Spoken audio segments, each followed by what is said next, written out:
40 minutes past 8 a.m. this morning here at Indisi TV Africa. We are on with our show, that is the Morning Buzz.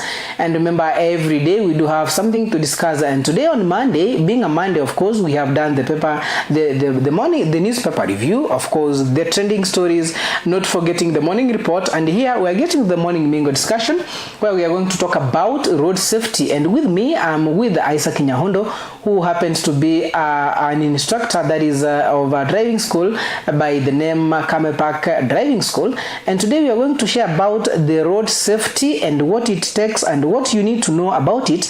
And as we keep on moving, of course, recently we saw the NTSA with other driving schools trying to create awareness on the Nakuru, that is in Nakuru County and also Trans Nzoia counties. And today we are asking ourselves questions. What is this road safety we are talking about, and what we need to do to ensure that we don't get involved in it so much? At least we can be able to reduce the cases that are happening on on the road accident. And before I introduce my guest, what you need to know is that road safety, it remains the major global concern, with the recent statistics showing a high number of fatalities, particularly in the lower income countries, that is the countries like Kenya. And while global road traffic deaths have slightly fallen, progress insufficient to meet the 2030, that is the goal of having deaths, that is halving the deaths and injuries in countries like Kenya. The recent data for 2025 indicates thousands of fatalities with high risk factor, including risk behaviors from Mwaso, the border riders and operators, poor infrastructure, and lack of enforcement in the country to ensure that there is proper usage of roads and also proper training of these road users. And from the global context that we have been seeing is that globally, some road traffic deaths have slightly decreased to estimated 1.19 million per year, but this is not enough to achieve the goal of the 50% reduction by 2030. And then the lower and the upper middle income countries like Kenya bear the highest proportion of road traffic fatalities, with the lower middle age and also middle income nations counting for 44% of the deaths. Before we get to the specific examples more, so to give the statistics, is that I would like to welcome my guest on board so that he can be able to say hi and also tell my viewer or tell you who his name is and exactly what he does, so that we can be able to move, as I am planning to give you the fatalities in Kenya that has been recorded in the year 2024 and also the current or the past 9 months in 2025. Good morning, Mr. Isaac. Good morning, Mr. Jeff. How are you? I'm doing great. Yeah. Watu wameamka namna gani ulikotoka? Mali nilipotoka watu wameamka salama. Sijasikia pabaya huko. Welcome to our morning bus show, and this is Indisi TV Africa. We'll be having our conversation about road safety. I would like you to take this opportunity maybe to let the viewer know who is Isaac and what Isaac does, and why are we talking about road safety. Welcome. Thank you so much, Mr. Jeff. My name is Isaac Nyahondo. Isaac Nyahondo is a manager driving school at Kame Park. We are located somewhere in Kisii, and we have also a branch around Riamo. Riamo is next to Kenyanya. All these two branches are found in Kisii County. We are an advanced driving school, and we've decided to share the road safety with the Kenyans, so that also Kenyans can learn more about our road safety. Yeah. All right. From the statistics that we are having, that last year, 2024, Kenya recorded 4,748 road accident deaths. That is in 2024, being 10% increase from the previous year. And in the first 9 months of 2025, we have seen 3,397 people have died on the road. That is more so on the road accidents. And the high risk groups, we have seen that the most affected age group is between 20 and 54. And also the contributing factors we have just seen is that there's a concern in the number of crashes involving the border operators, and who are estimated to be involved in over 70% of reported accidents. And this is something that whenever we look at it, is very dangerous. That is dangerously overtaking, for example, and lane indiscipline cases also contribute to the crashes. Now, as we keep on moving, there is that one thing that we do say that now, what is making you to advocate for road safety before we get to the statistics that I've just given out? Okay, thank you, Mr. Jeff. We are advocating for the road safety simply because we also want to try to save the lives of the Kenyans. If you can get from that statistic that you are talking of, the people dying on the roads are youths, yes, in between the age of 20 to 54. If you can see, these are people that just do with their schools, and some are just employed, some are now starting earning. These people are the ones that are dying on the roads. I think maybe because of the youthfulness that they get something from their first hand, then they rush to buy the motor cars and the motorbikes, hence leading to the accident that we are receiving. Some drop out of the school and they engage in the borders, then they fail to undergo the road safety, they fail to attend the classes, they just ride on the motorbikes carelessly, involving themselves in such accident. So we just want to advocate unto them so that they know the bearer of going to driving schools, they train with the driving schools, they know more about the road safety, they maintain the road safety as they do their driving or their ridings. Yeah. And we have seen that maybe the county governments, in collaboration with the national government and also other entities, either private, they have tried to ensure that they are doing the sensitization more so on the border riders, because whenever we are seeing from the reports that have been given out is that 70% of these accidents that they occur, mostly they involve the border riders and also pedestrian at a given percentage, and more so the border riders. And we have seen what I've just mentioned, the county governments and also the national government in cooperation with other private entities, they have tried to mobilize and also educate these border guys. But in the most dangerous way, you will find that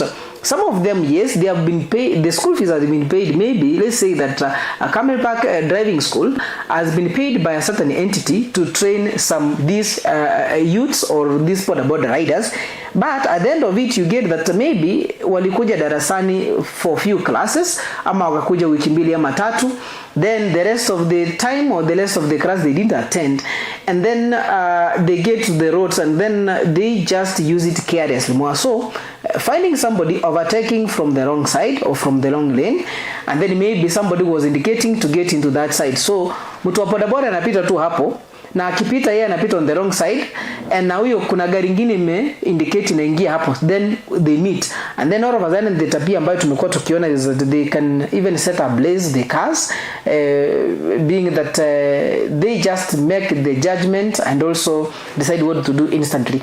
What is this that causes these road accidents nowadays, and what can we be able to do to ensure that we curb this issue of border?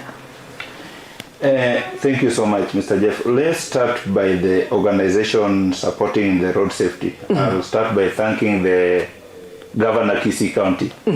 Sometimes back around February, he managed to sponsor around 1,600 students, yes, in all over the county. That was very good. I'll also thank the Camel Park, which had sponsored some students currently are in school, about the road safety. But now we have the problem. The youths are working on the handouts than whatever they are being advised to do. For instance, Mr. Simbarati sponsored some students. Yeah. You will come to realize that out of the 100% students sponsored, yes, 80% managed to attend the classes accordingly. 20% have not attended the classes accordingly. And also the instructors are leading in this. How? The 20% that did not attend the class, yes, when it comes to exam, you'll realize that they all pass.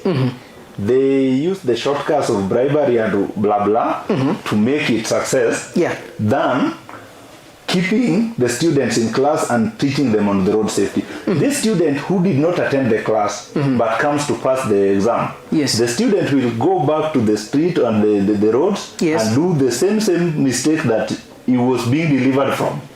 He or she was being delivered from. For instance, somebody did not attend the class. How Yes. will this person knows that this is the lane where I should overtake and this is where I should not overtake?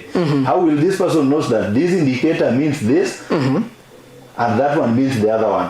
This person will just take the knowledge that I know how to ride the bike, let me go, bribe something during exam test, then pass my exam. I'll also advise my fellow NTSA officers, they should also ensure that every student brought for an exam, that person must sit and do his or her test accordingly. Because some instructors, actually it is the instructors who do this. The instructors are the ones coming in, lying to NTSA officers, my client is busy, do this, something like that. And these are things that are tampering with our road safety. Yeah. Talking about the responsible road usage, of course we do talk about responsible driving, and as a driver trained, you need of course, maybe you as an instructor, you will be able to tell your student whenever you are on the road, maybe you are on the highway or traveling somewhere driving, you have to go with the speed that you can be able to manage your car in case of anything. And what are the top behaviors drivers should adopt immediately to reduce the accidents? The top behaviors the drivers should do. One, the driver should ensure, Yes. no matter the distance they are traveling, the safety belt should be on. They need to put on the safety belt. Two, the driver should have this in the mind. The moment you are ready to drive, you should ensure that you are safe from taking any other medication or drug. Some drivers just take the drugs, then go to roads, they drive ruthlessly, things like that. What they fail to know is that even medication is a drug. So whenever you are taking your journey, you should not be even under medication. Yeah. That means you should completely be Medical free. medical free. Yeah. But these ones we fail. Sometimes mtu amechukua kitu kama Piriton that will make the person drive, sometimes feel sleepy, hence will cause accident on the road. But these ones we fail to observe. Yeah. There are so many things. Riders. With riders, I think sometimes we dress improper. That leads to accident. How do they dress improper? You find a motorbike rider without a reflector. This reflective jacket helps a lot, because the moment you put on a reflector, it means any other rider or any other driver will identify you from far and see that this is a rider I'm going to meet on. But if you fail to put it on, we don't put on the reflectors. Accident occurs. Sometimes there are accidents that we can prevent and there are some that we cannot prevent. And an accident is an accident, no matter small or big it is. Sometimes the rider might even fall down due to an accident, reasonable one. But since the rider doesn't protect him or herself, you find that he has got unnecessary injury on the head that causes bleeding and such things. So we need to put on helmets. Apart from that, not only on the road that they die, Yes. some are also being infected by the pneumonia. Why? Because the drivers don't put on the jackets and the gloves, the safety boots. So these are things that we need to consider. Our future life is much better than the life that we are living today. Because the life that we are heading to, we have to prepare for it. This one we were prepared for by the families that are now gone, some are gone, some are there. So we also need to prepare our future. We love you. We love to meet Jeff in the next 20 years. Yes. Than seeing Jeff living in a better life today. In the next 10 years, Jeff is no more. Yeah. So we need to put on these protective gears. And why do you think that most young men, actually, the people between 20 and 20 to 35 to 40 years, you can find them, they are riders on the road, but they don't use the protective gear. For example, you find somebody riding, even driving using slippers or open shoes, and the open shoes, there are some of those open shoes that are recommended for drivers and for riders. But now you find somebody is with sandals, and the sandals, he is riding a motorbike without a proper dressing coat, without the gloves, hata amevaa tu vest peke yake na shorti peke yake, and this person is riding, maybe amebeba watoto wa shule ama amebeba customer pale. And why do you think these people don't want to do the right thing? Is it that ni haraka mingi wako nayo ama ni nini? Jeff, sometimes I just say that in Kenya we have very lenient traffic officers. Because there are some kind of behaviors that we do in our roads that if you move to developed countries, they can't adhere to them. For instance, there is nowhere the rider is allowed to put on an open shoe. It should be a closed Shoes. flat shoe. And also the drivers, they are not allowed even to put on the opens. They are allowed to put on closed flat shoe for their safety. You know, these things sometimes when we tell these people, they feel that we do them for our better.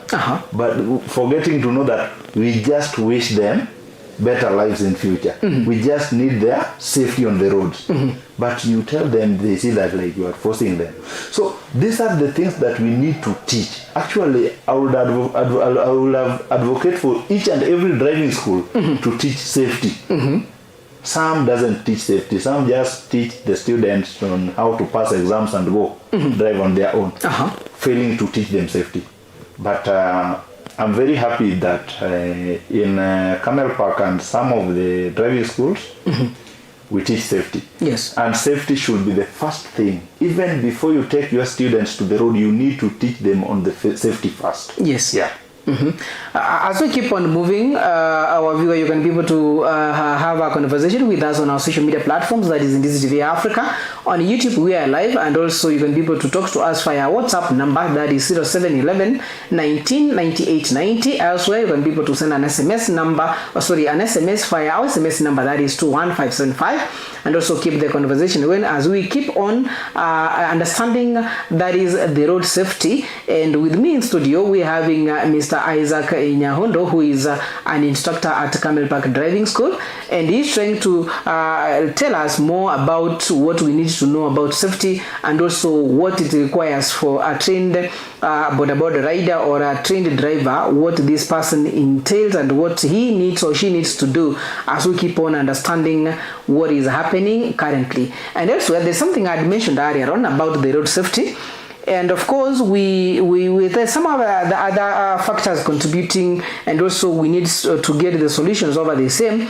As I'm giving him a chance again to talk about now, we have the pedestrians, the cyclists, and also the public transport. And maybe, Mr. Isaac, you can be able to let us understand on when we talk about the pedestrian often experience the highest risk on the busy roads. What safety habits should they practice more so the pedestrian whenever they are walking on the road? Maybe maybe there are the areas identified for them to cross over the road and do 1, 2, 3. What safety habits should they practice more so the pedestrians? Thank you so much, Mr. Jeff. Pedestrians, I think theirs is very simple. Yes. And sometimes they find themselves risking on the roads. Some are unavoidable, but some they can avoid. Yes. Like one, they need to understand where should I cross the road. We have pedestrian guidelines. These are areas that should be used by pedestrians as they cross the road. One of the pedestrian guidelines is the pedestrian crossing. Yes. It is marked in a zebra color.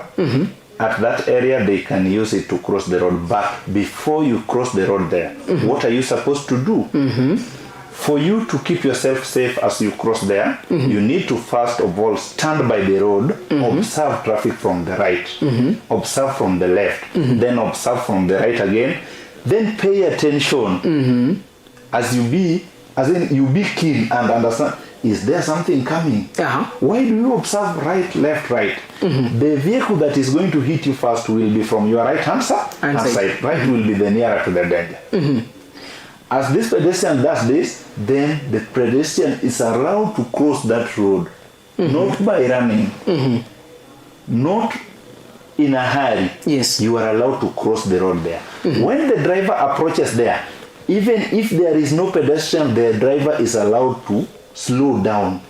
The rule mandate, the sheria imemruhusu a slow down. And if the driver, he or she finds a pedestrian crossing, the driver is allowed to stop and give way for that pedestrian. Actually, that is a pedestrian guideline number 1. We also have a pedestrian underway that pedestrian should use to cross the road. We also have the pedestrian footbridge. Also pedestrians should use there to cross the road. Yes. We have got police traffic police control zone. There also pedestrian is allowed to cross the road. Yes. We also have the traffic light control zone. That also pedestrian is allowed to cross the road. Yes. And also we have the traffic marshal control zone. Those are the only areas that the pedestrians are allowed to cross the road. But if you come to rural areas like ours here, you might not find them easily. But why don't you time where there is a bump? Because whenever there is a bump, automatically the vehicle, the driver or the rider must slow down. The bump means actually inaitwa speed bump. Yes. At the bump, you need to slow down. Find where there is a bump, you can use there to cross the road. But before you cross the road, the safety you must take first is listening by observing traffic from right, left, right again. Then you cross the road.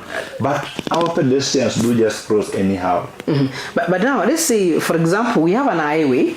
And then this highway, I'm supposed to cross over to the other side. That's where I'm heading to. Maybe I'm heading to another shop. Just opposite. From where I am, the other side, that's directly where I need to go. And then the footbridge is like 300 meters away from where I'm supposed to get to. It's either I take a motorbike or I just walk there. And if I'm walking that long, I might be getting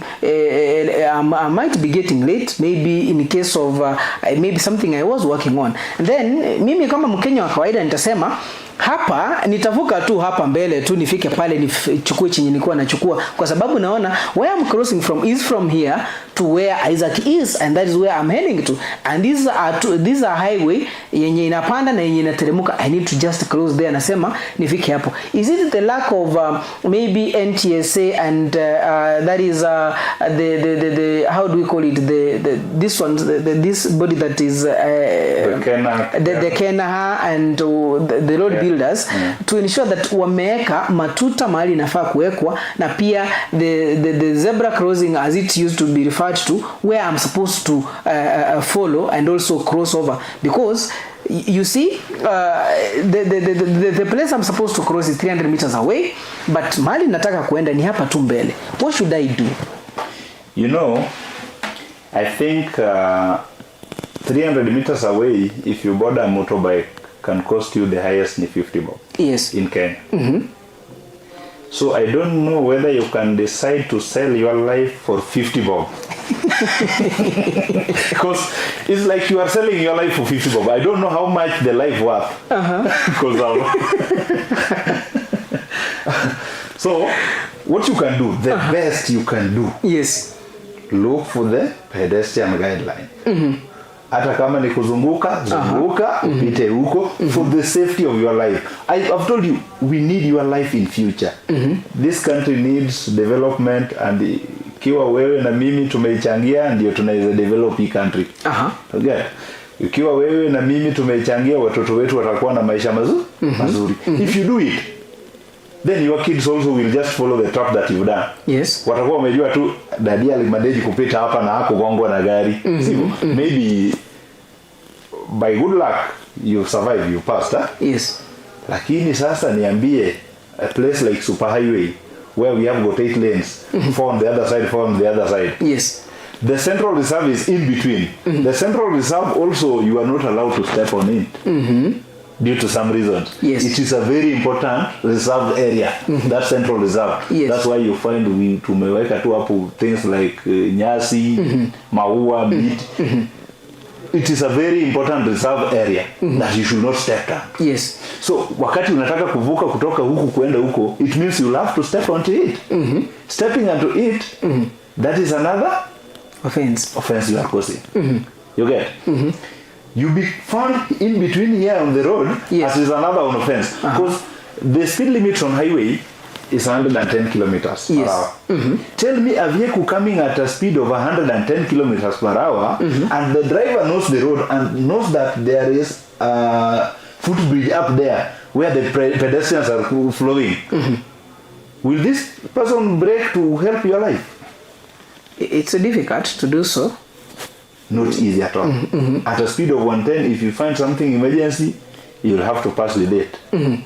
So wakati tumepita na wewe hapo utakuwa unasema ati alinigonga juu ako na gari. Such things. Hivyo ndio Wakenya wanaongea. Ati alinigonga juu ako na gari. Failing to know that ni wewe umekosa, kuna footbridge pale that you are supposed to use, but you decide to cross the road. If this person will not hit you, then it means he or she is going to risk the life of the ones that he had carried and the other traffic. Why? Atakwepa, na akikwepa ametoka leni yake. Akitoka leni yake, labda gari ilikuwa kando yake hii, atagongana naye na utapata accident imekuwa sasa too much than it was supposed to. Is it that something that Kenyans are not taking into consideration, or is the failure of NTSA and other related fields to do awareness and create awareness to Kenyans so that they can be able to understand? With NTSA, they try their best. Yesterday, NTS were in every county. Actually, there was Kisumu, Eldoret. The main one was being done in Eldoret. Yes. They were just talking, remembering the lives of the Kenyans that have died in the road accident. Yes. And at the same time, they were advocating for the road safety. NTSA had used the platforms, advertising. They have even reached nowadays in the rural areas. NTSA are really trying. The only problem we have is the Kenyans. The Kenyans. Okay, of course, these Kenyans, including the drivers who are driving these cars. And let's talk about the public transport system.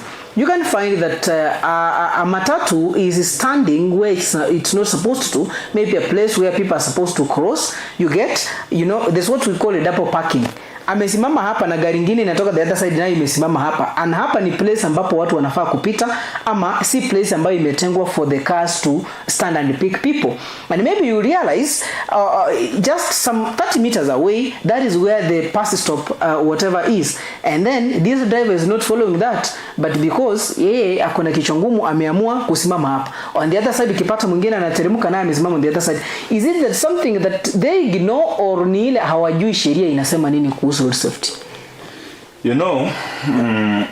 I would really love to thank a brother of mine known as Matiang'i. In 2017, he came and reformed the NTSA structure. Yes. Earlier, before, it was not NTSA, it was used to be KRA, whereby the moment you had got the driving license, once it was valid for 4 years, you were just going back to the KRA office with around 750, then you pay, they stamp it for you, and you have the PSV badge. Nowadays, it takes you a process for you to have the PSV badge. You will have to have the class known as B1 for 2 years, then you endorse for C. It takes another 2 years, then you can now endorse for D, for the matatu. For you to endorse the one for matatu, you will have to go back to class. Yes. What are you going to be taught back in class? Because you are a driver. You've been driving for 4 years. Yes. And remember, this person has been driving for 4 years, being taken back to class. These are things that we are coming to learn. Such kind of behaviors. You are just coming to be taught the customer care. You'll be taught this where you should stop, this where you should not. For instance, you are telling me it is just about 30 meters to the bus stop. Yes. Then you stop by the road. When you stop by the road, it means you are going to step on the lane of the road. Yes. You get? Yes. You will find another side of the vehicle hanging outside the road, another one is on the road. You find a lane is a two-way traffic. That when you step on the other one, then it means you are causing obstruction. Sometimes even the traffic jams we cause by ourselves. If we can behave accordingly, how the NTSA and the traffic officers are instructing us to do, then even the traffic jams are very rare in Kenya. Should be very rare. You know? But our misbehaviors, our misconduct, the drivers. Yes. And this happens because you find a driver, mtu alijua tu kuendesha gari, kwa sababu akatembea na mlango ya nyuma, akapata license ya kuendesha nini? PSV ya kuendesha matatu. This person will stop anyhow. And that is what is mostly happening in the system of NTSA and also other entities in the government, because mimi nitakuwa ni mtu wa kupanga hizi gari za matatu kwa stage. After 1 year nimeanza kusongesha ile gari, ikifika hapa stage watu wakishuka, dereva ananiambia weka hiyo gari pale tupange watu, mimi nitakuwa nikisongesha. The next day watu wakija ananiambia toa gari niifikisha pale kwa petrol station, sinaendelea kusema, naendelea kujifunza. Then afterwards kesho kutwa, maybe in the next 3 months upata mimi ndio nimepewa hiyo gari, naenda nayo, maybe I'm driving from maybe Kisii to Kisumu to Nairobi, and then I didn't go through the proper channel that I'm supposed to follow. Then thereafter utakuwa nasema niko na mtu najua mahali, either head office NTSA, nitakuwa nikipiga simu ama nikiongea vile najua, or I have money, I'll be able to use it, that is as corruption, to ensure that I'm getting the purge so that I will be encouraged to get on the road and be moving on. Then 2-3 months later utasikia gari fulani imekosa accident, and the moment imekosa accident, yule mwenye alikuwa pale eti ni huyu jamaa alikuwa anapanga tu hapa, nilikuwa na anapanga matatu hapa. So what are we supposed, is it that the road system that we have in the country, or it's just ni watu tu wanasema hakuna, there's nothing you can do about it, it's just Kenyans live the way they want? You know, these things you are talking of are facts, and we are observing them because we use these roads every day. Yes. Sometimes we even include corruption where corruption should not be called. Yes. How?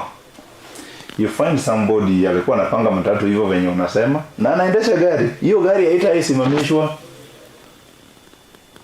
There is nowhere, no any roadblock that the vehicle will be stopped. Yes. That's why when you feel like NTSA are approaching the roads, then unaona the drivers are now scared. Hiyo siku hata wakiamua kuvamia barabara moja, unaona magari kwa hiyo barabara ni machache. Why?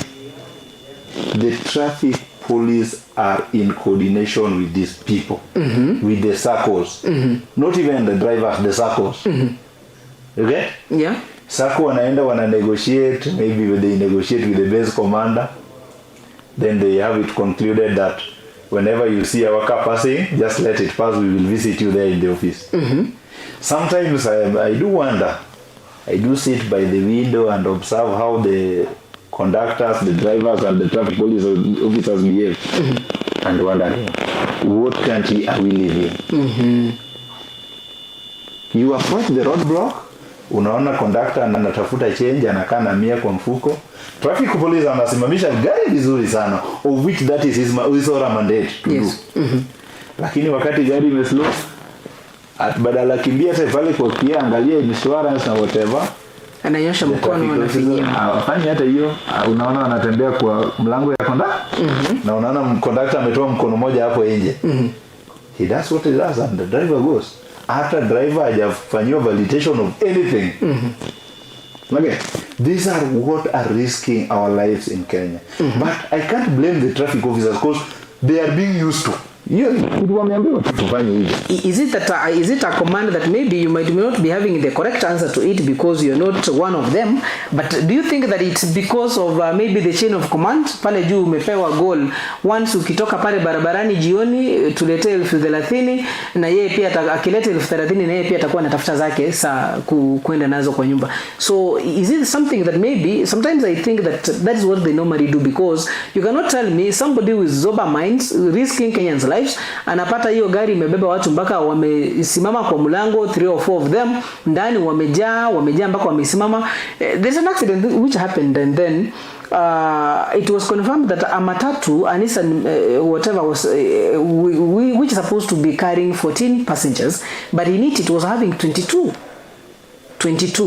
and it's not even an 18-seater. You know, an 18-seater, iko na space kubwa, lakini a 14 seater the way iko kadogo vile imefinywa kidogo hapo, and then you're having 22 people na hii accident happen, then 20 of them have died and 2 are in critical condition. It's not a good gesture at all, and this is somewhere I think NTSA and the entire enforcement of the NTSA and also the police are failing to do their work properly. Jeff, I tell you, and take this to the bank, even after this show, yes, just get off the road, order matatu of 14-seater. Tell me if it will carry the 14-seater. It will not, because I've experienced it somewhere. It will not. Until you feel, why should I not buy my own car so that I cannot be able to... In between Kisii town to Kilgoris, yes, tell me how many roadblocks are there? Ziko mingi. There is one here at Kilgore. Another one is there just next to Itumbe. If you pass there, there is another one after Ugembo, where? After Omoringam. There is one when you approach Mogonga. Yes. Then after that, kuna another one. There are like 5 of them. Yes. Hiyo matatu inapita all the way from Kisii to Kilgoris, back, na inabeba excess. Actually, even part of the body hanging outside the car. Yes. You get? Even part of the body. The conductors will be there by the door. They hang themselves there. So what does that mean? I don't want to talk of whether it is the order from above or whatever. Lakini that one you know? No. By yourself. All right. As we keep on moving, it's 16 minutes past 9 a.m. We are taking a short break. But when I come back, I've seen some of the comments here. And also I'll be reading them through our WhatsApp, that is our YouTube channel. And also I'll be confirming with my director that there are some of the comments and also additions of what we are discussing this morning from our WhatsApp number, that is 0711 19 98 90, and also on our SMS number, that is 21575. This is TV Africa, and this is Morning Bus, Morning Mingo, where we are talking about road safety, and that is something which is which we need to know and understand better, because we are approaching the festive season, and this festive season we have to do what it takes to ensure that we are capping the number of accidents that are taking place in the country, to ensure that we are saving our lives as we keep on moving. We are taking a short break. Once back, I'm going to go through I'm going to go through the SMSs and also the comments we have sent, and what we'll be starting from is the default cars and the vehicles that are allowed on the road. Maybe our instructor will be talking about that, and then on the last segment we'll be doing he will be telling us what Camelback driving school is giving out and where they are located, and maybe what are they training more, so which classes are these, because nowadays I will confirm with him whether it is the way it used to be whenever we were studying, that is driving schools before it changes. Actually amesema kwamba the Fred Matiang'i came in 2017 and also made some amendments and also some changes here and there. Let's take a short break, then once we get back we'll be discussing more on road safety. Don't go too far. I'm Jeff Nyakundi.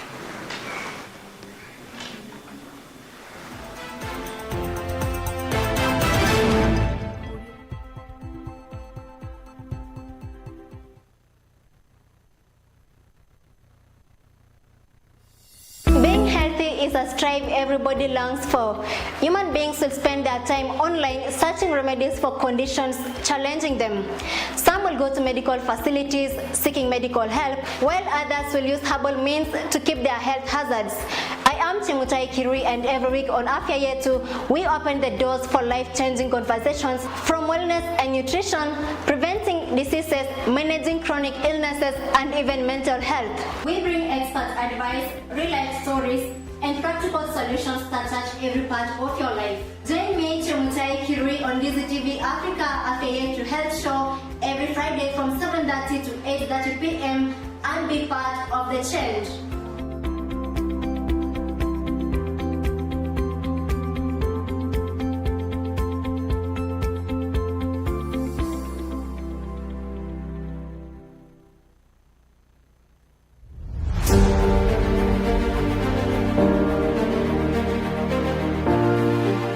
Naam, ni wakati wa kusikiza sauti inayobeba maono, busara na hali halisi ya kisiasa humu nchini. Karibu katika kipindi Sauti ya Uongozi. Hapa tutakuwa tunazungumza na viongozi kujieleza katika hali halisi ya yale ambayo waliahidi kuyafanya, na bila shaka kukupa wewe mtazamaji nafasi ya kuzungumza kama mwananchi wa kawaida kwa yale ambayo waliahidi kuyafanya katika maendeleo humu nchini. But after making the payment, they delete it. Now, what kind of accounting is that? Because you are supposed to maintain the details of whoever you paid so that the figures can balance. Watu ambao wanafanyiwa sio kwamba ni wale wananchi wote ambao wako pale wanafanyiwa ile funding. Ni makundi haswa.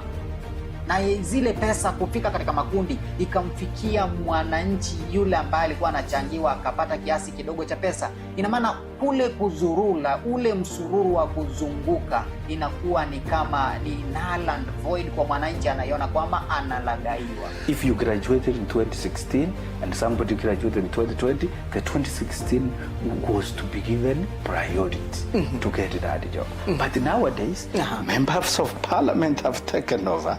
They get the letters, they dish them in funerals, others they sell them to the highest bidder. Kila wiki tutakuletea mahojiano ya kina na viongozi kutoka sekta mbalimbali na jamii kwa ujumla. Je, unajiuliza maswali ni kipi ambacho kinajiri nyuma ya pasia la uongozi? Basi hapa ndipo unapaswa kukaa mkao wa kutazama na kusikiza. Usikose Sauti ya Uongozi kila siku ya Jumamosi kuanzia saa 1 jioni hadi saa 3 jioni ndani ya Ndizi TV Africa, nami Jeff Nyakundi. Sauti ya Uongozi, tunazungumza, tunajenga, tunabadilika.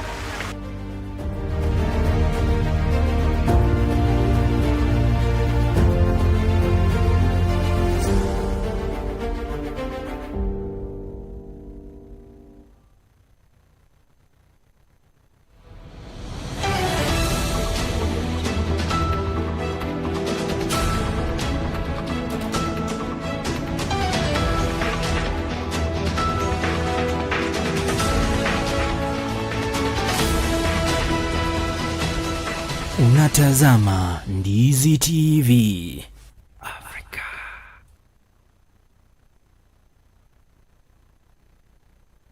Je, wewe ni mmiliki wa aina ya gari aina ya Alto, Probox, Harrier, V8 na Lexus? Jipatie brake pads kwa bei nafuu hivi sasa. Vilevile oil filters kwa gari aina ya Toyota na vilevile Subaru. Ili upokee popote ulipo, piga simu kupitia nambari 0739318606. Je, wajua kwamba mapishi si kazi tu ila ni sanaa? Njoo tujifunze mapishi mapya katika runinga ya Ndizi TV Africa. Hapa ndipo tunapika, tunajifunza, tunakula, tunasherehekea na kucheka kidogo. Ungana nami kila siku ya Jumanne kuanzia mida ya saa 2 usiku katika kipindi chetu cha Pishi Bora. Hapa ndipo tutakuwa tunapika vyakula mbalimbali ambavyo vitakuwa vinanukia kama vile mchuzi wa nyanya, tunapika kuku kitunguu, tunapika wet fry na vyakula vingi zaidi. Njoo tujifunze pamoja na tulete ubunifu jikoni katika kipindi chetu cha Pishi Bora. Ungana nami Ronelfa katika kipindi cha Pishi Bora, tulete ubunifu jikoni.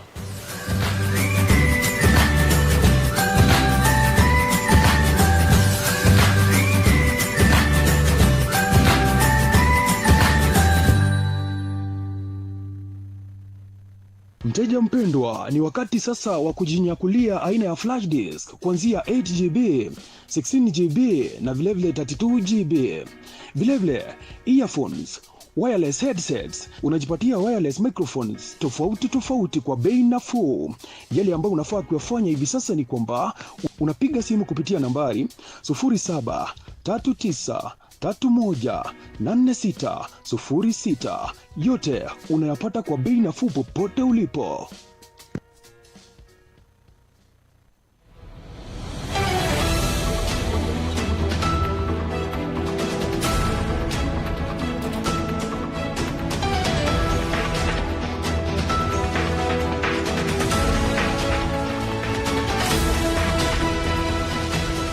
Unatazama Ndizi TV Africa.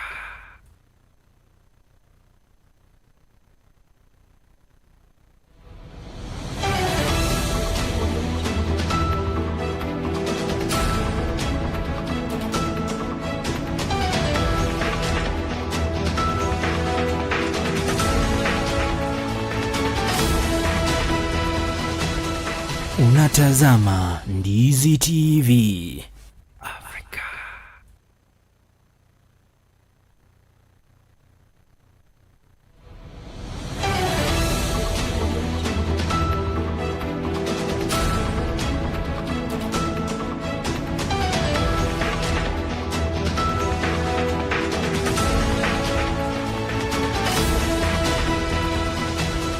Unatazama Ndizi TV Afrika.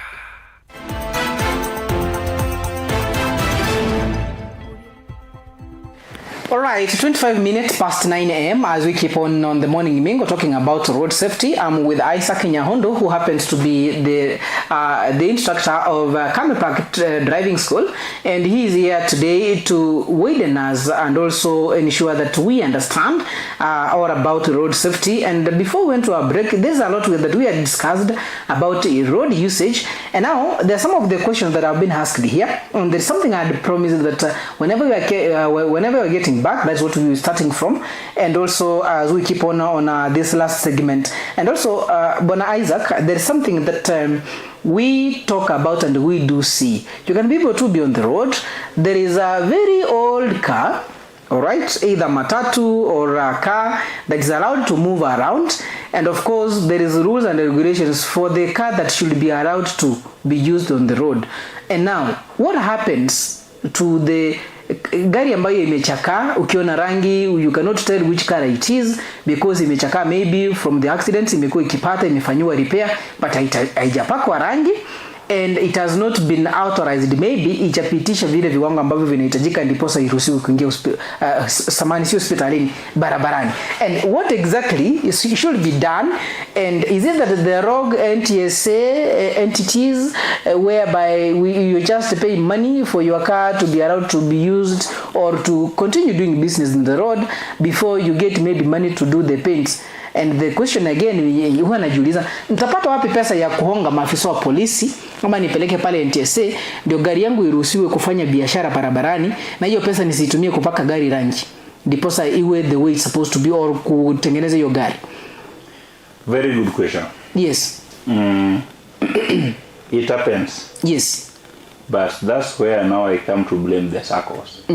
Because for instance, any vehicle under the matatu sector should have registered with a SACCO. Now, the SACCOs, nilikwambia something in the last interview that SACCOs wame-coordinate na the traffic police na unapata gari zao sasa zisimamishwi because they pay something. It is true. Yeah. Not to the NTSA. That on that sector I can exclude the NTSA because the moment the NTSA decides to do the crackdown, gari kama hizo unaona ziko kwa barabara zimefichwa. Lakini before NTSA chip in, hizo gari zinatembea tu. Yeah. They just hang around, they knock themselves. Sometimes hata unapata gari imekwama hapo kando ya barabara. Every vehicle that is used for the heavy commercial and for the PSV should go through an inspection at the NTSA. Inspection should be done annually, yearly, every year. Yeah. And the vehicle, they need to check some of the things, the roadworthy of the vehicle. And if the vehicle doesn't qualify for it, even if it just lack a nut, that vehicle should not pass the inspection. But now comes outside here. Some of the vehicles on this road have got even no insurance. They don't even have inspection. It means these vehicles, the SACCO are in collaboration with the traffic officers. And they are doing this. They know that after all, wachana hiyo gari pay after all tutapata something kidogo. Yeah. I was in an accident the other day, that just happened next to me. Within few minutes, the driver was claiming that he had lost the brakes. But when the traffic officers came in, the driver disappeared. And he was disappearing in the presence of the officers after they have even identified this was the driver of the motor vehicle. They let him disappear, then they start asking themselves, where is he? Where is he? The driver disappeared just while they were there, in their presence, after they know. Actually, to somebody, might have not understand whatever was going on. To somebody like me, I understand. And I just nilisema tu hapa kuna mchezo tunacheza. Huwezi nidanganya. Yes. Umekuja kurecord a statement kwa gari imeanguka na umeshaambiwa ndio huyu driver. Then driver is just walking. Actually hata kukimbia anatembea tu akienda pole pole. Then mnongoja akishaenda ndio sasa mnaanza kutafuta driver record statement. Anyway, of course you have talked about these cars unapata kwamba zimefail brakes. Of course there is the one, I think gari ikipoteza brake na ukweli kwamba ipata accident unapata ni brake ilikuwa imekatika, there is something that you can realize, you can be able to realize, and you say now it's true, it is a brake that failed.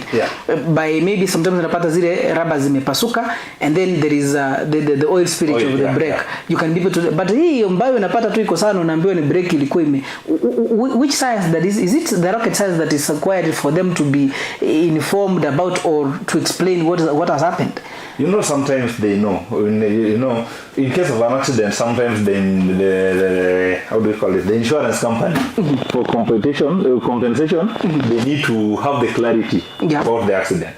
So sometimes you do cause an accident. Maybe it is just because of the carelessness of the driver. Then umejua hata wewe ukipelekwa kwa Yesu ambiwe uko na makosa utakubali mpaka Yesu afinye remote yake akwambia Jeff, this was you, you were doing this, ndio unaweza kubali. So drivers wanajaribu kujitetea. Sasa wamejua vizuri nikienda pale ni hang kwa traffic officer, being that we've been working together, we've been eating together, wacha nimwambie aniandikie ni brake fail, ndio nipelekee insurance wani compensate gari yangu, something like that.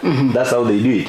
But mostly most of accidents are just out of careless driving.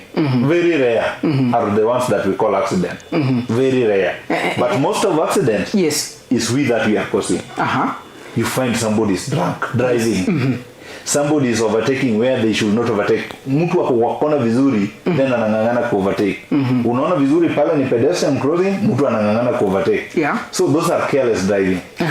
Let's talk about the speed limiters. Sometimes there is a speed limit which is allowed for the matatu, maybe a Nissan matatu, which is a normal matatu, and so there is a speed for the private cars, and which they're supposed to be taking. And sometimes you find that some of these circles and also some of the matatus, they have not fitted in the speed limiters, and it's a requirement by the law and also by NTSA.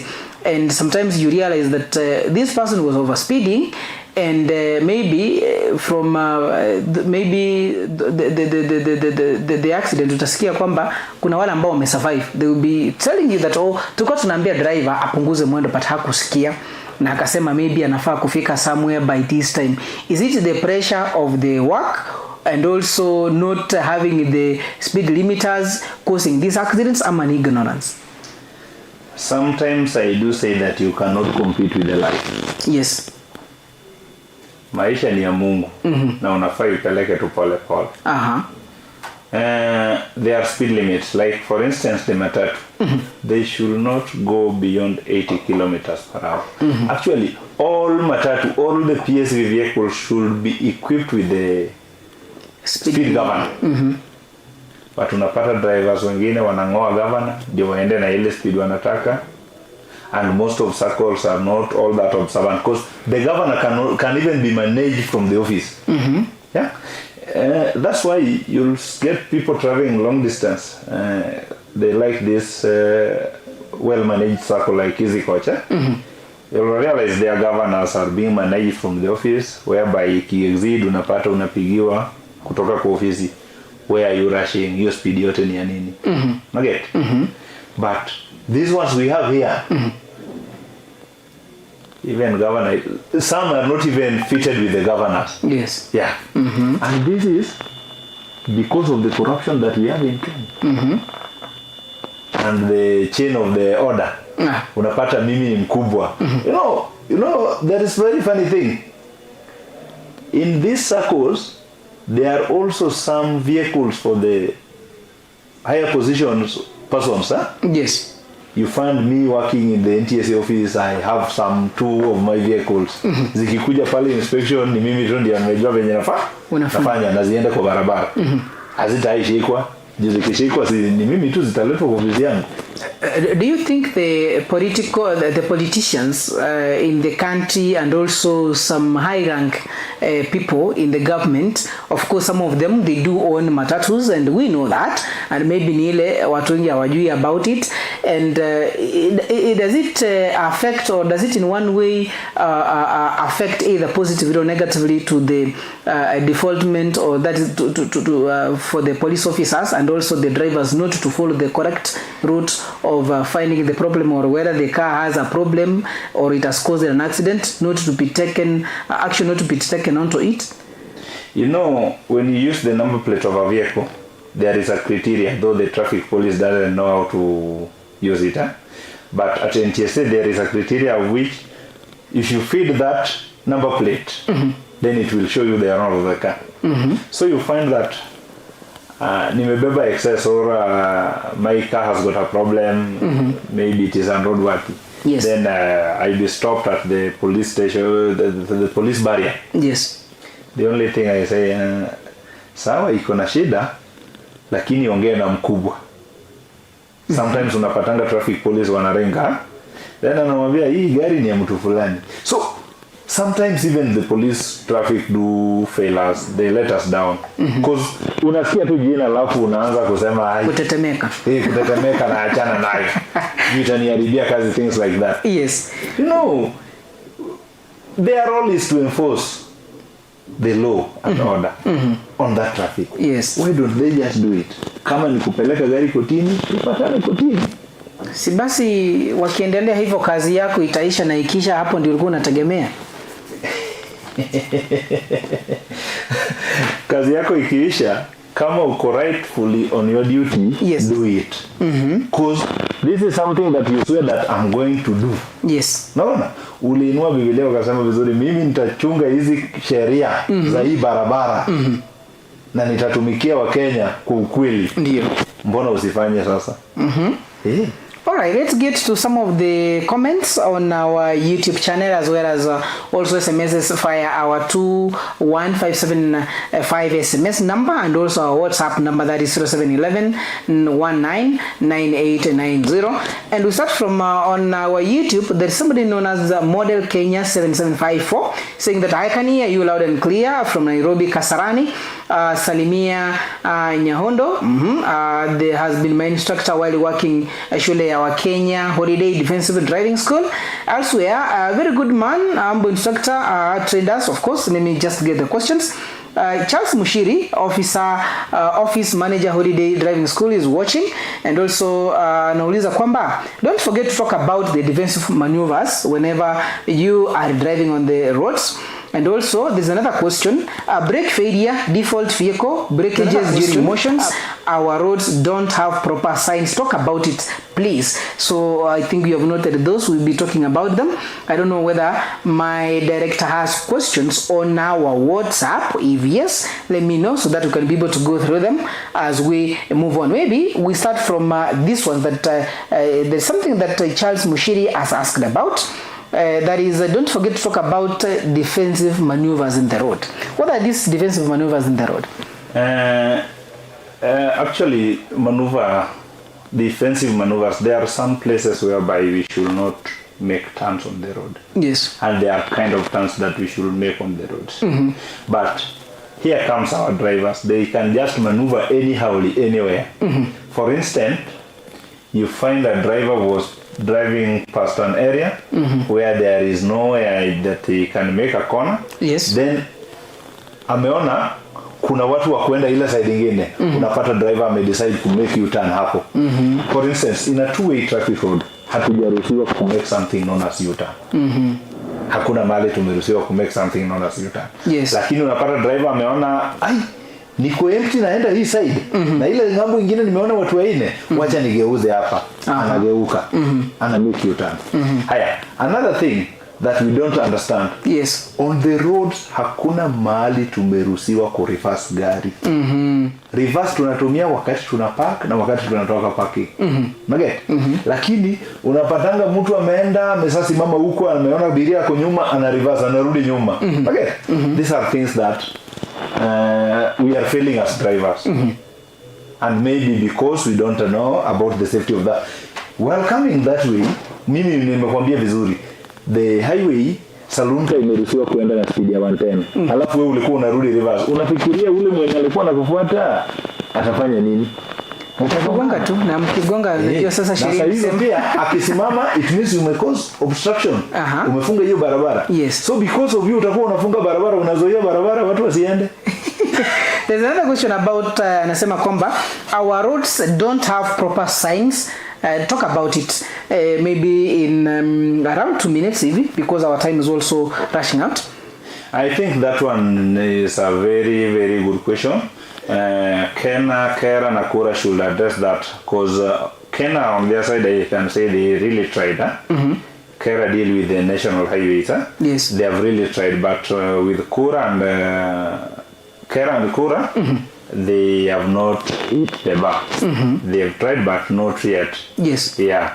I think maybe because they have got the problem with the county, maybe they want to be rely on the county government, and also to the contractors that they give this job. Because I'm very sure while proposing for the construction job, they do the enough quotation also for the traffic signs, but they don't deliver them. Okay. Like the ones on the superhighway was constructed some years back in 2007 to 8 huko, lakini juzi in the last 2 years ndio ulikuwa unapata kuna nini footbridge ndio zinaekwa. Okay. So what was the constructor waiting all that time? Yes. Or was the money not enough for it? So sometimes ni contractors pia wanatuangusha. Hata kama tunakula, tumejua contractors kazi ni kukula mali unafanya kazi, lakini usikule mpaka ukule maisha ya watu tafadhali. Wamekula too much. Now as we move on, because our time is really rushing, and also maybe I would like to give you time to talk about Camel Park driving school, and what are some of the what you over there, and some of we have different classes that a driver should be able to study for him or her to be allowed to drive a certain or a different types of cars. We have saloon cars, those are small cars. We have the matatus, we have fire engines, we have ambulances, and etc. and etc. Now talk about Camelback training, that is driving school. Okay, thank you so much. Camelback training school. Yes.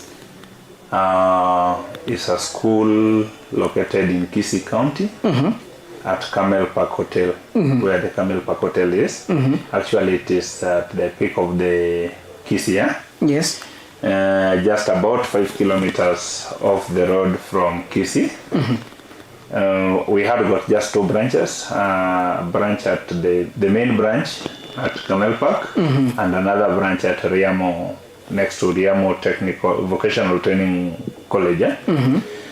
At Camel Park, we have got satisfied, qualified NTSA instructors. We have got modern training facilities. We are equipped with everything. We have got a very conducive learning environment and proper managed institution as a whole.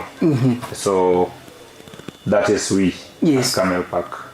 If you visit us, I think you will really enjoy the institution and the facilities there.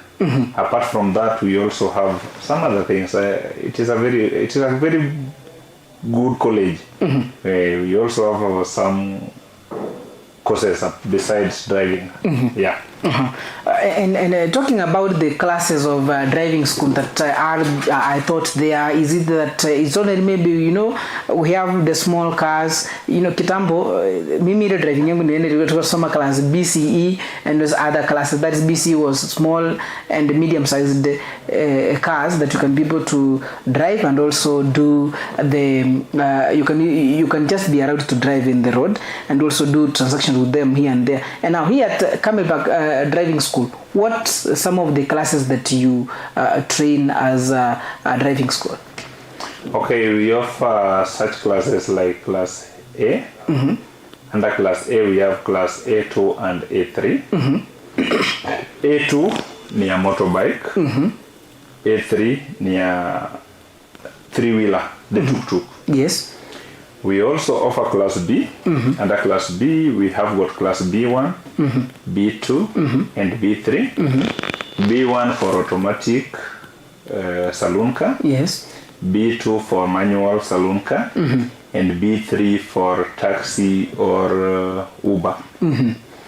We also have Class C, where we have C1, C2, CD, and CE. C for light trucks, C1 for up to 10-wheeler, CE for, how do you call them? Hizi za kubeba magases, how do you call them? Maybe oil tankers, you can call them something tankers. like that. Hazardous materials. Then we have got CE for heavy trailers. Then we move to Class D, where we have D1, D2, and D3. This is now class for matatu. D1 for up to 14 passengers. D2 for up to 28 passengers. D3 for 33 passengers and above. Yeah. We also have G and F. All these are found at Camel Park Driving School. And also we have got the defensive and first aid. Somebody is asking, do you offer defensive driving more so for the VIP and vehicles like ambulance and via engines? Yes, we do it at Camel Park. If you visit us, you will really enjoy it with us. And maybe somebody who is watching from different areas, how can he or she get Camel Park Driving School, and how can he or she contact the institution? Okay, we are going to send you our contacts immediately after this, and you can reach us via the online, and also we have got a channel, YouTube channel. We have got the Facebook account. We are going to share them before the show ends. Yeah. Anyway, as we keep on moving, we take a quick break. Once we get back, we'll be just wrapping it up at that is our morning show, that the morning bus, as well as our discussion on road safety. We are taking a quick break of like 2 minutes, and then we'll be getting back as we wrap it up this morning. 47 minutes past 9 a.m. Don't go too far, because we are getting to wrap it up.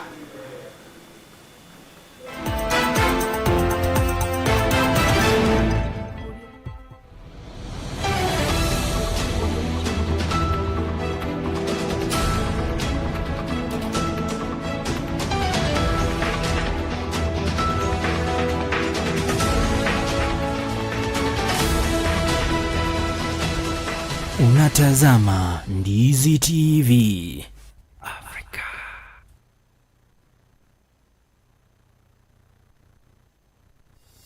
Being healthy is a strive everybody longs for.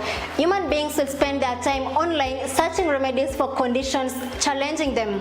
Some will go to medical facilities seeking medical help, while others will use herbal means to keep their health hazards. I am Chemutai Kirui, and every week on Afya Yetu, we open the doors for life-changing conversations from wellness and nutrition, preventing diseases, managing chronic illnesses, and even mental health. We bring expert advice, real-life stories, and practical solutions that touch every part of your life. Join me, Chemutai Kirui, on Ndizi TV Africa Afya Yetu Health Show every Friday from 7:30 to 8:30 p.m. and be part of the change.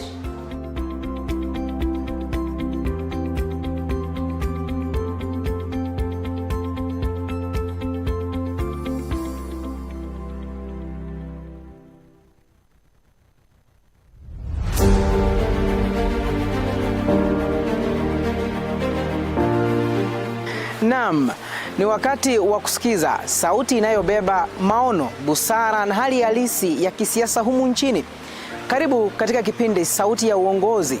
Hapa tutakuwa tunazungumza na viongozi kujieleza katika hali halisi ya yale ambayo waliahidi kuyafanya, na bila shaka kukupa wewe mtazamaji nafasi ya kuzungumza kama mwananchi wa kawaida kwa yale ambayo waliahidi kuyafanya katika maendeleo humu nchini. But after making the payment, they delete it. Now, what kind of accounting is that? Because you are supposed to maintain the details of whoever you paid, so that the figures can balance. Watu ambao wanafanyiwa sio kwamba ni wale wananchi wote ambao wako pale wanafanyiwa ile funding, ni makundi haswa, na zile pesa kufika katika makundi ikamfikia mwananchi yule ambaye alikuwa anachangiwa akapata kiasi kidogo cha pesa. Ina maana kule kuzurula, ule msururu wa kuzunguka inakuwa ni kama ni null and void kwa mwananchi, anaiona kwamba analagaiwa. If you graduated in 2016 and somebody graduated in 2020, the 2016 was to be given priority to get that job. But nowadays, members of parliament have taken over. They get the letters, they dish them in funerals, others they sell them to the highest bidder. Kila wiki tutakuletea mahojiano ya kina na viongozi kutoka sekta mbalimbali na jamii kwa ujumla. Je, unajiuliza maswali ni kipi ambacho kinajiri nyuma ya pasia la uongozi? Basi hapa ndipo unapaswa kukaa mkao wa kutazama na kusikiza. Usikose Sauti ya Uongozi kila siku ya Jumamosi kuanzia saa 1 jioni hadi saa 3 jioni ndani ya Ndizi TV Africa, nami Jeff Nyakundi. Sauti ya Uongozi, tunazungumza, tunajenga, tunabadilika.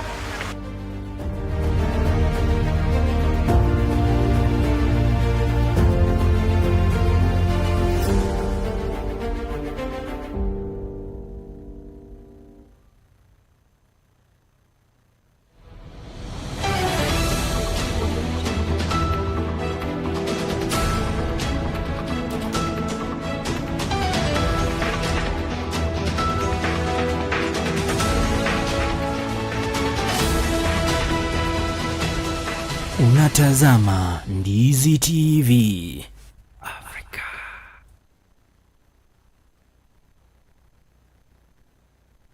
Je, wewe ni mmiliki wa aina ya gari aina ya Alto, Probox, Harrier, V8 na Lexus?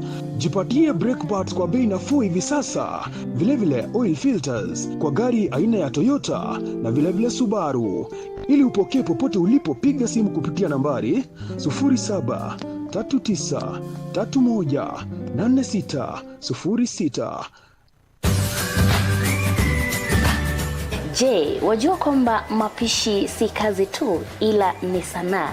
Njoo tujifunze mapishi mapya katika runinga ya Ndizi TV Africa. Hapa ndipo tunapika, tunajifunza, tunakula, tunasherehekea na kucheka kidogo. Ungana nami kila siku ya Jumanne kuanzia mida ya saa 2 usiku katika kipindi chetu cha Pishi Bora. Hapa ndipo tutakuwa tunapika vyakula mbalimbali ambavyo vitakuwa vinanukia kama vile mchuzi wa nyanya, tunapika kuku kitunguu, tunapika wet fry na vyakula vingi zaidi. Njoo tujifunze pamoja na tulete ubunifu jikoni katika kipindi chetu cha Pishi Bora. Ungana nami Ronelfa katika kipindi cha Pishi Bora, tulete ubunifu jikoni.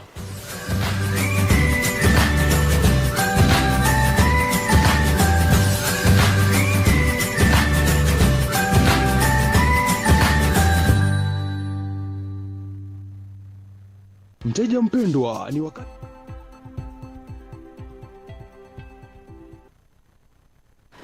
All right, welcome back as we wrap it up here at Ndizi TV Africa Morning Mingo. We're talking about safety, understanding road safety, and we have been having our guest Isaac Nyahondo, who is an instructor at Camel Park Driving School, and there's a lot that we have discussed. And as we are wrapping it up, Bona Isaac, there is a question, maybe how can technology be used to ensure that we are observing and also enhancing the road safety policy in the country? Yes, Mr. Jeff, technology can help us do this because there are some areas, if we depend on the NTSA and the traffic officers, maybe they might not reach us because these are just employees being paid by Kenyans. If they be employed too much, then Kenyans will also start complaining that the taxes are too much. So I think we can use the platforms like televisions, the radios, and all those to also do the road safety awareness campaign. And I think since nowadays we are in a digital world, it is accessible to every area. And as we wrap it up, maybe of course we'll be able to give out the contact for Camel Park Driving School. And before we get there, what is the message you would like to pass to every driver and also every road user, that is including the pedestrians, but about riders and those who are listening us today, so that you can be keeping them on road safety as they remember this morning bus show? I'd like to deliver this message unto them. One, the traffic police and the NTSA officers are not your enemies. Yes. They are our brothers, they are our sisters, and they just help us keep the laws of the road and maintain our road safety. Yes. So whenever we meet them, kindly we should not bribe them, and also we should not run away from them. Because we realize some accidents they even cause because you have been stopped by the traffic officer. You don't even know why he had stopped you, but mtu anakimbia sasa. Two, to everyone in our Kenyan roads, kindly we should try and observe the traffic rules and regulations. Every traffic sign, every traffic rule, we should not make it as simple as it is, but observe and make good use of it. Yeah. All right. Yeah. Okay, as we move on, maybe you can be able to, of course, the number of the Camel Park Driving School. That's where you can be able to find them is 0755 3865. That is, I repeat again, 0755 3865 941, 0755 3865 941, and also another one, 0753 915 354. Those are the numbers that you can be able to find them. That is 0755 386 5941. That is where you can be able to find them, and also 0753 915354. That is where you can be able to call them, and also you can be able to write to them at camelparkcollege@gmail.com, and as well as find them on their Facebook page as Camel Park Training College. That is where you can be able to pass the information, and also you can be able to talk to them for you to be able to be trained on B1, B2, B3, C1, C2, D1, A2, and also those or other classes that the instructor had mentioned earlier on. That is through their number 0753 915354. That's where you can be able to find them, as well as I've mentioned their social media platforms, and also another number that is 0755 386594. That's where you can be able to find them, and that is where we wrap it up. Maybe I don't know whether Mr. Isaac, you have last remarks, maybe kutuma salam, you know. I know from your office you must be having some people waiting for them. They are waiting for you to say hello and also maybe deliver some greetings to them. You can't come to this regional TV, number one TV, and then you fail to say hi to them. Okay, first and foremost, let me pass my greetings to the chairman, Kenya Driving Instructors, Mr. Chombo. Let me also pass my greetings to my one and beloved wife, Masi Diambo, and a colleague, Mr. Duncan Oyo, the principal Kapatco, and the director Kapatco, and all Kenyans who are listening to me. Yes. I say keep safe on the roads, and in case of any question, just ask anytime. You can call those numbers. Yes. For the office, and we shall guide each other. Every time, let's try to be safe on the roads. All right. Yeah. Okay, thank you so much for finding time to come on the morning bus show and also the morning mingle where we have discussed our about road safety. And it is that we are facing or we are getting into the festive season, and it's good for you to be very keen and also to observe road safety to ensure that nobody gets hurt, nobody dies on the road, to ensure that each and every person sees the new year and also celebrates with their family. You know, it's not happy for someone to lose a close relative, a close friend, a family member to lose a father, a child, or a mother, or an aunt in a road accident. So let's keep the safety first and ensure that we are all safe as we keep on going. So that is where we wrap it up. It's 10 a.m. and this is Ndizi TV Africa. Keep watching us from different areas, and also not forgetting that you can be able to follow us on our social media platforms. That is Ndizi TV Africa. That is on TikTok, Instagram, X, Facebook. Not forgetting YouTube. That is Ndizi TV Africa. And also you can keep the conversation going through our WhatsApp number 0711 19 98 90, and on our SMS number, that is 21575. I've been your host, Jeff Nyakundi. Until next day, that is tomorrow, God willing, we will be meeting, as well as from for 1 p.m. news. We'll be meeting there to ensure that I'm informing you what is going on. Bye bye for now. See you, God willing.